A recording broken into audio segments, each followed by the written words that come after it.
President. Senator from Oregon.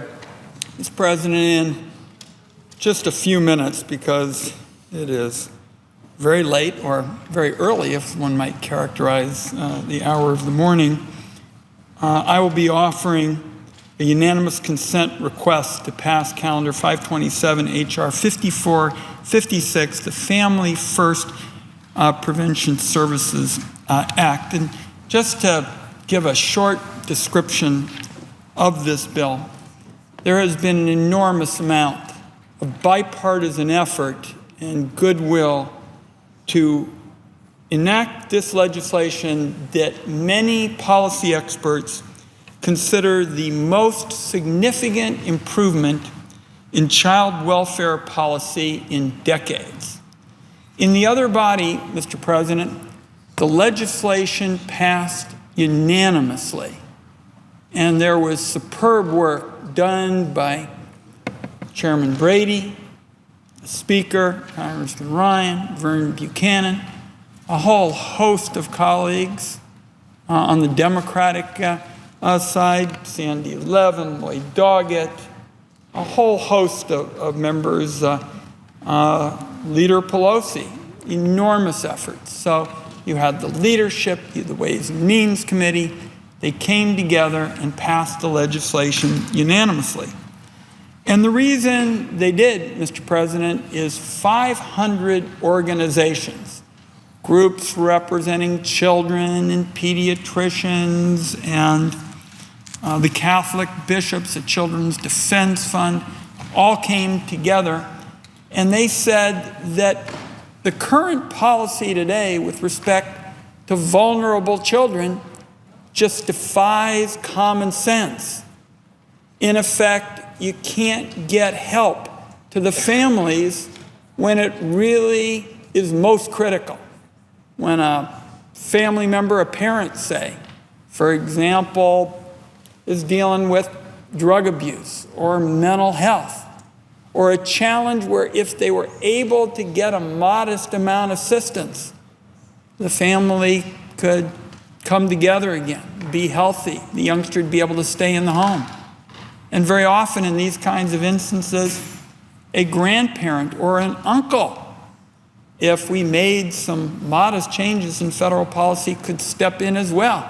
Something I feel very strongly about, having written the kinship care law a number of years ago to reward grandparents and aunts and uncles when they could meet the strict standards for qualifying to take care of a youngster in these circumstances. And Chairman Hatch, Chairman Grassley, many of our senior members have worked very hard with me and our colleague, Senator Bennett from Colorado, who has devoted an enormous amount of attention to the needs of youngsters. And I've been on the floor tonight really for the last 5 or 6 hours trying to resolve remaining concerns. Now, we had a hotline months and months ago on this bill, and there really wasn't much reaction at the outset. Finally, there were 3 members that had concerns. We moved to address them. Chairman Brady has been particularly gracious on the other side of the Capitol, saying if a state needed more time, if there were questions with respect to whether they could meet some of the criteria, he was open to giving them that kind of additional time. But I'll tell you, Mr. President, I told my constituents this fall that probably nothing is more important to me than to come back here and pursue what I call principled bipartisanship. Bipartisanship is not about taking each other's bad ideas. Anybody can do that. That's a piece of cake. Principled bipartisanship is about taking good ideas from both sides of the aisle. For example, I know with the presiding officer, there was a question about the type of providers in his home state that might be eligible for this service. So we said, we had heard from a number of conservatives that they wanted to make sure that one type of provider over another wasn't favored. So we said all the providers can participate as long as they meet the quality standards. That was essentially a conservative concept. We had a number on our side of the aisle who wanted to make sure that there really were wraparound services for these kinds of families. There's good foster care. Mr. President, nobody has ever said that's not the case. But we know that federal policy shouldn't create an incentive to rip these families apart. It should create incentives to keep families together. So I wanted to come tonight and make one more appeal to pass what is, according to many of the most authoritative experts on child welfare, the most significant improvement in child welfare law in decades. There are no objections on our side of the aisle. This is the second time I brought up this unanimous consent request, and substantively, no senator has come to the floor on the other side of the aisle to raise an objection on terms of policy and substance. Frankly, I wish that somebody would, Mr. President, because I think we could accommodate them. And because of the graciousness of Chairman Brady, the Republican chair on the other side, I think we could accommodate them.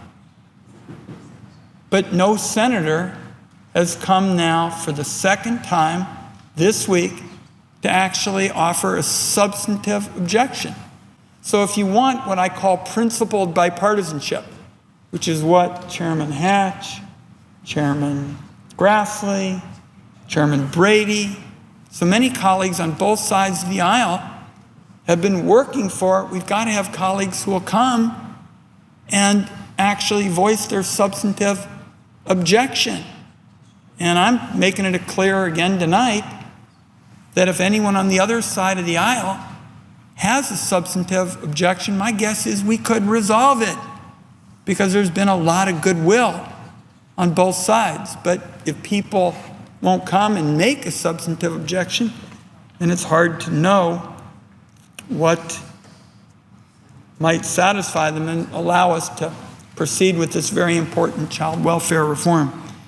So, Mr. President, I want it understood. I am going to prosecute this case of improving the lives of these vulnerable youngsters and these families for as long as I have the honor to represent Oregon in the United States Senate.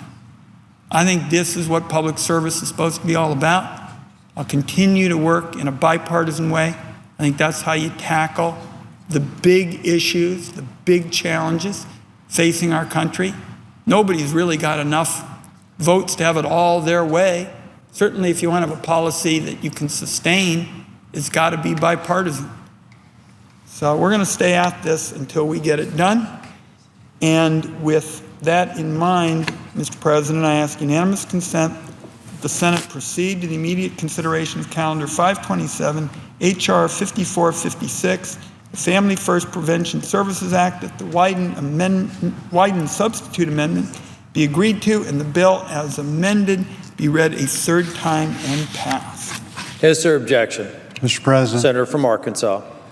I do not personally object to this bill, but on behalf of Senator Enzi, I object. Objections heard.